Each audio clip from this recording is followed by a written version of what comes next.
I will look forward to sharing some thoughts on the books which I have written. It's called Chimera. Of lately, human race has emerged from the terrific memories afflicted by the deadliest disease likes of which the world has ever known, SARS-CoV-2 or coronavirus as we commonly all know, which wreaked havoc on global scale, bringing the entire world on its knees.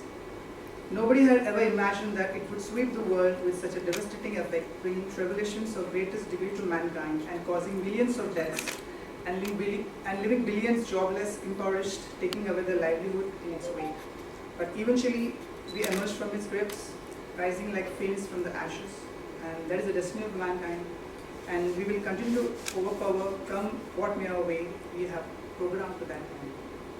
I agree, many of us dislike recalling the horrible times the world has gone through during the pandemic, and we would like to let it in the past. But after being through that hell, we as human race has the right to know if we really deserve those tribulations at all. If yes, then who is responsible? Was the virus spawned by the nature, or was it man-made? The deeper we dwell into this realm of unknowns, the murkier it gets. When we refill through the page of history of this virus, lead virologists from across the world have divided opinions about its origin. While some assert it had originated from wet market in Wuhan, then there are those who claim the virus had leaked from Wuhan lab in some botched-up experiment resulting from gain-of-function research. 4 years and counting, yet there haven't been any concrete proofs about its origin. Neither World Health Organization has come forward with any solid answer, or will it ever. The Chinese government, on the other hand, have systematically sanitized all the proofs on the events, going even to the lengths of silencing those who knew something crucial about the origin of the virus that shook the world to its very foundation. Now this brings us back to the intersection of two unanswered questions that we all have on our mind. Where did this virus come from? Wet market or from Wuhan lab? Or there's an alternate explanation for this catastrophic event. Through Chimera, though it's the work of fiction, it propels like a non-fiction through which I have tried to bring humanity as close to the truth as possible about the true origin of the virus. That being told, all the facts, instances, and some of the characters in the book resemble real-life personification that goes on to explain in detail how, when, and where did this virus originate and the events that followed thereafter, before this deadly virus spawned across the nations. Now I should shed some light on the key aspects of Chimera, or I would rather say it's a short blurb from the book.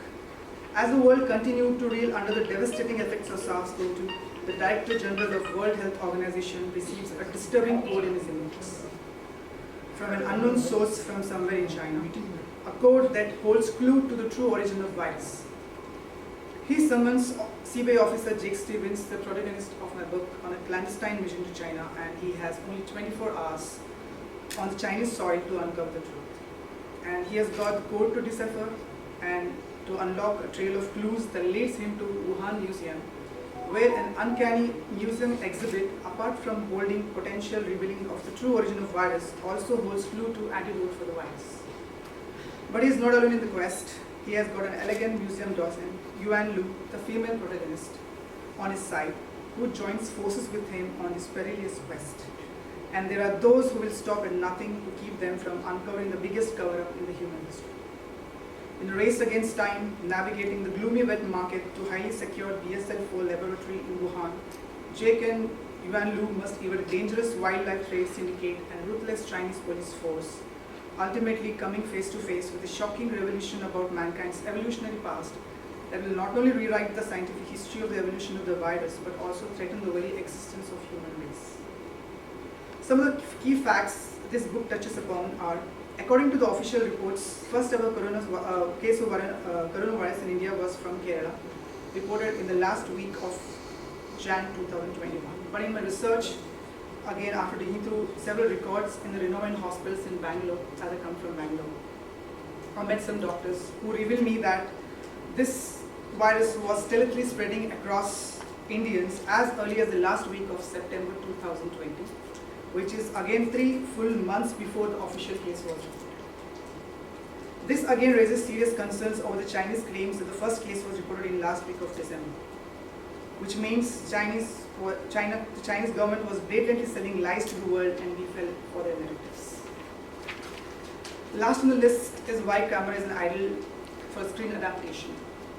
It holds tremendous potential to appeal to worldwide audience if adapted on a large screen motion picture, as everyone across the globe had experienced the virus in some other form. All the movies made on SARS-CoV-2 or being made are either solely depicted the sufferings of the masses or how India had or other nations have tackled the virus through its ingenious vaccine development program. But none so far has been showcased anything on the true origin of the virus. Moreover, with audience now craving for great content, Chimera would make an exceptional content that has all the ingredients to be a successful venture on a global scale. It has a suspense where the audience will be sucked into a world of unknowns, zapping onto a ride of breaking codes and ciphers that keeps one engrossed with loads of twists and turns, and thrills that will push one onto the edge of the seat with mind-blowing action sequence set in the world's most dangerous places in China, wet market, and BSF-4 laboratory, and ultimately culminating into a shocking revolution based on true facts that would leave one wondering with the thought that how far China had gone to keep the world from so many truths in the virus. With this, I'm closing my talk show, and thank you once again for the presence.